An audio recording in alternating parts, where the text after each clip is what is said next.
The other day I was looking at my fingernails and thinking to myself, these are getting unhealthily long. I need to cut them. My initial reaction to this thought was a conflicting impulse. I don't want to cut my nails. With short nails I can't scratch my head or pry things open. In that moment, coupled with my overall laziness, the desire to keep my sharp, dirt-attracting talons available for menial tasks overtook the obvious hygienic imperative. And so the dilemma was laid bare. Now, it's clearly apparent to you, the viewer, which decision I made in this matter, but this ultimately silly and unnecessary quandary got me thinking. I would be willing to wager that a very large majority of poor decisions made in today's society are made by individuals choosing convenience over necessity.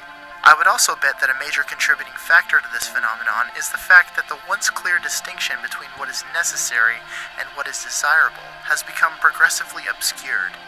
With the ever-increasing popularity of credit cards, financing, 90 days same as cash, instant on-demand, and microtransactions, things that were once seen as conveniences are making the transition to perceived necessity.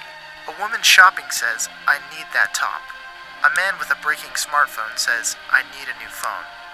We bend, scrape, and penny pinch to save money on necessities like store-bought food, running water, electricity, and transportation. At the same time, we spend those savings on conveniences that we perceive as needs, like restaurant dining, bottled water, fancy electronics, and travel. And it's not just our money, it's our time too. Time spent reading, studying, and learning is being increasingly replaced with tweeting, browsing, and Facebooking. Whatever that means. While the internet brings us a vast amount of information all readily available and accessible to anyone with an ISP, I can't help but think that it's making us less keen to absorb the information that we really need. One used to have to search through libraries, through books, through pages, to find the necessary information to gather research for a paper. Now a simple Google search will normally suffice. This is not to look fondly upon the inconvenience of the past and glorify the search, but instant availability has given us some more extra time, which we spend on addictive behaviors that can begin to consume what little time we set aside for progressive intellectual stimulation. In the past, the bare necessities of life would, as Baloo so eloquently put it, come to you.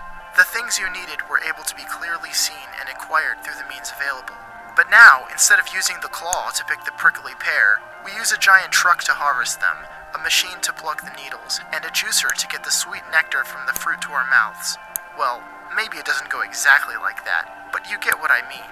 We have the ability to get these things that were once unattainable for the majority of individuals, and as a society, we have begun to mistake availability for entitlement.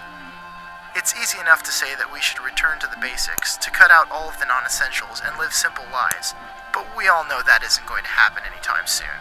But we can keep that distinction between convenience and necessity in mind the next time we face a crossroads, and do our best to make good decisions. We can make small sacrifices of those conveniences to allow full attention to the necessities. We can cut our nails, even when we may not want to.